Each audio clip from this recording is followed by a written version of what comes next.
सम्मान दिया नहीं। और ये 70 साल के 69 साल के लोग बैठे हैं, इनको प्रमाण पत्र मालाएं दे रहे हैं। मोदी जी की संकल्पना थी कि 70वां जो 1947 का वर्ष है, उस वर्ष को हम एक ऐसे वर्ष के रूप में लें कि हमें एक नई सौगात मिली। 900 साल की गुलामी की जंजीरें काट करके देश के लोगों ने भारत माता को आजाद कराया। इसलिए उस वर्ष में जो लोग जन्म लिया, उन लोगों को सौभाग्यशाली मान करके हम अपना सौभाग्य उनके साथ जोड़कर उनका सम्मान करें। तो ये आवश्यक है। सम्मान कोई बड़ी 1 करोड़ रुपए देने से सम्मान नहीं होता और 1 रुपए से सम्मान हो जाता है।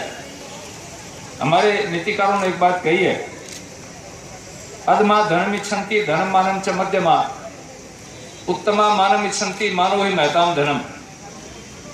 जो बहुत सामान्य प्रकृति के लोग हैं, अधम प्रवृत्ति के, वो केवल पैसा चाहते हैं और पैसे के लिए वो कुछ भी कर सकते हैं। ऐसी वृत्ति के लोग, उनके लिए कोई माँ है, न भाई है, न पिता है, न पुत्र है, न देश है। वो राष्ट्र आदि का कुछ नहीं समझते, उनको पैसा चाहिए। और बीच की प्रवृत्ति के लोग ऐसे होते हैं जो चाहते हैं इज्जत भी बने रहे, 2 पैसे भी मिल जाएं। उत्तम कैटेगरी के लोग वो हैं जिनको सम्मान चाहिए, उसके सामने कुछ भी चाहिए नहीं। राणा प्रताप राजपाट छोड़कर के सम्मान की शान बान शान की पगड़ी के लिए तो जंगलों में भटकते रहे। भाई माशा ने अपने देश की आजादी के लिए सब कुछ दांव पर लगा दिया सम्मान के लिए। तो ये कहा कि मानो ही महताम धनम, सम्मान सबसे बड़ा धन है। तो इसलिए कहा कि हम अपने लोगों को सम्मान दें। हम एक माँ को बेटा नहीं दे सकते, पिता को पुत्र नहीं दे सकते, बहन को भाई नहीं दे सकते, पत्नी को पति नहीं दे सकते, पुत्रों को पिता नहीं दे सकते, लेकिन हम उनको सम्मान दे सकते हैं। ये प्रत्येक राष्ट्र के नागरिक का फर्ज बनता है कि वो उनका सम्मान करे। और बंधुओं, हमारे यहाँ इसी चीज की कमी है। हमारे यहाँ किसी चीज की कमी नहीं है, बस ये कमी है। मेरे गुरुजी एक बात कहा करते थे कि कोई आदमी आ जाए तो कहते थे, आओ बैठो पियो पानी, ये 3 चीज मोल नहीं लानी। तो पैसा लगे क्या? हमारे पास आदमी आ गया, आओ साहब बैठो साहब पानी पियो साहब, क्या लगे हमारा? तो कहते थे आओ बैठो पियो पानी, 3 चीज मोल नहीं लानी। आदमी खुश होकर जाएगा, प्रसन्न होकर जाएगा, केवल वाणी मात्र से और पानी मात्र से हम उसका स्वागत कर देंगे तो आदमी प्रसन्न होकर के जाता है। लेकिन कई लोगों को वाणी में कंजूसी होती है। तो ये आजादी की लड़ाई का मूवमेंट चला और उसके बाद देश के लोगों ने आंतरिक और बाह्य सुरक्षा के लिए कुर्बानी दी। उस सब का परिणाम है। ये बच्चे सामने बैठे हैं, ये नीचे बैठे तो मेरे घटना याद आ गई है, वो बता के अपनी बात को विराम देता हूं। रामप्रसाद बिस्मिल एक बहुत बड़े क्रांतिकारी हुए हैं। खासतौर से युवा पीढ़ी में, नौजवानों में क्रांति का बिगुल बिगाने वाले कोई व्यक्ति थे तो रामप्रसाद बिस्मिल थे। बुजुर्गों के गुरु थे तिलक, गोखले और तिलक। बुजुर्ग इनको अपना आदर्श मानते थे, लेकिन नौजवानों को अपना आदर्श मानते थे रामप्रसाद बिस्मिल। बिस्मिल तड़पने वाले को कहते हैं, वो तड़पते थे, नाम तो रामप्रसाद था।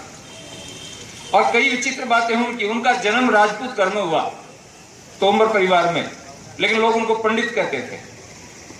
उनका टाइटल था पंडित रामप्रसाद बिस्मिल। पंडित इसलिए कहते, विद्वान बहुत थे, बहुत सारी किताबें लिखी उन्होंने। अपनी आत्मकथा उन्होंने जेल में बैठ के लिखी। गोरखपुर की जेल में वो बंद थे। वो 18 और 19 दिसंबर को 4 साथी फांसी पर चढ़े थे। रामप्रसाद बिस्मिल, अशफाकुल्ला खां ऐसे मित्र थे कि जिसकी कल्पना नहीं कर सकते। और शरीर 2 थे, आत्मा एक थी दोनों की। ऐसे नौजवान थे वो। रामप्रसाद बीमार हो गया, सन्निपात हो गया। बेहोशी में वो कह रहे राम राम राम। आसपास के लोग इस चक्कर में पड़ गए कि मुसलमान का लड़का राम राम क्यों कर रहा है। तो वैद्य को बुलाया। वैद्य ने सारी स्थिति देखी, कहने लगे इसके साथ रामप्रसाद रहता है, वो कहाँ है? तो रामप्रसाद को बुलाया। आंखें खुली, एकदम चारपाई से उठ करके लिपट गया और बुखार भी चला गया। तो ये प्रेम था। और काश वो हमारे आइडियल हों। हमारे लोगों के आइडियल आज रामप्रसाद बिस्मिल और असाकुल्ला खान हो तो देश में समस्या का समाधान हो जाएगा। कहां से मिलेंगे ऐसे लोग? तो मैं कह रहा था, रामप्रसाद जब जेल में थे तो वो कहते हैं, उन्होंने लिखा है और उनके वो कागज एक सिपाही में बाहर जेल से बाहर भेजते थे, गेंदालाल दीक्षित ने उनको फिर प्रकाशित किया। वो कहते हैं कि मेरी इच्छा थी कि मैं हिमालय की कंदराओं में जाकर के साधना करूंगा, वो तो प्राप्त नहीं हुई मुझे, लेकिन ये कोठरी प्राप्त हुई है। इस कोठरी का जो टूटा हुआ फर्श है ये हिमालय की चट्टानों से पवित्र लग रहा है मुझे।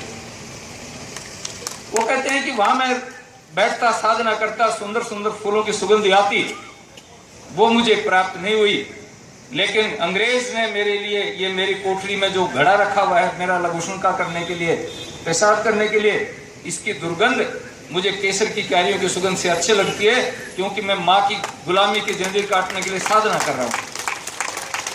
आगे कहते हैं कि वहां पहाड़ों के अंदर भौरों की बनबनाहट मुझे सुनाई देती, वो तो मुझे प्राप्त नहीं हुई, लेकिन मच्छर मेरे कान के पास आकर के जो घुंघाते हैं तो मुझे भौरों से भी प्रिय लगते हैं। बंधु, उस व्यक्ति ने उन कष्ट को कितना पॉजिटिव सोचा, यानी उन चीजों को कितना पॉजिटिव सोचा। उसको गलत भी सोच सकते थे, मच्छरों ने काट लिया, पेशाब में सड़ गया, टूटे फर्श पर सोता हूं, वो ये कल्पना भी कर सकते थे, लेकिन उसको पॉजिटिव लिया। और जो आदमी पॉजिटिव लेता है उसको हर जगह सुख ही सुख दिखाई देता है। तो हमें भी कई बार सामान्य सी बात होती है तो हम लड़खड़ा जाते हैं, घबरा जाते हैं, ये नहीं हुआ, ये नहीं हुआ। इस पॉजिटिव में हम चलेंगे तो हम विकास भी करेंगे, हम सुख से भी जिएंगे और उन शहीदों को श्रद्धांजलि भी देंगे। तो मैं यहाँ सभी बुजुर्गों का बहुत बहुत सम्मान करता हूँ। हमारी ये जो यूथ है, युवा पीढ़ी है, इनके कंधों पर देश का भार है। आप अभी बात चल रही थी भाई 65 करोड़ नौजवान है, बात ठीक है, लेकिन ओलंपिक में हमारी बहनों ने इज्जत रखती है तो हमारे मोटियारों से के भरोसे तो काम बिगड़ गया था। 65 करोड़ में 2 मेडल वो भी लड़कियां लेकर के आई हैं। आप विचार तो करो, सोचना पड़ेगा हमें, थोड़ा सा गंभीरता से सोचना पड़ेगा। छोटे छोटे देश, कोरिया जैसे देश जिनकी आबादी हमारे सीकर जिले जितनी है, मेडल्स की झोली भर के ले जाते हैं। तो देश सेवा का मतलब केवल बॉर्डर पर बंदूक लेकर खड़ा होना ही नहीं है, आंतरिक दृष्टि से भी हम देश का नाम उज्जवल कर सकते हैं, वो हर दृष्टि से हो सकता है। तो मैं आशा करूंगा कि हम सब लोग मिलकर के देश का नाम रोशन करेंगे। बहुत बहुत धन्यवाद। बात मेरे से अपेक्षा रखी गई, मेरे से जो बन पाएगा मैं सीकर के लिए करूंगा। भाई मैं रेल मंत्री होता ना तो मैं कभी के रेल चला देता।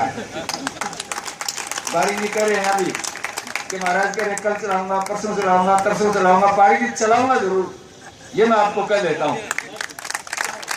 मेरे कार्यकाल में मैं आपको ट्रेन में गुवाहाटी के लिए चढ़ा दूंगा, ये कहता हूँ। जाखिर में चढ़ाओ कि चढ़ाओ, और किसी चढ़ाओ कि चढ़ाओ, मैं वो मील के पत्थर गाड़ के जाऊंगा कि आने वाले 25 साल में तो कोई दूसरा गाड़ नहीं सकेगा। मैं निवेदन करना चाहता हूँ। धन्यवाद। बहुत धन्यवाद माननीय महाराज।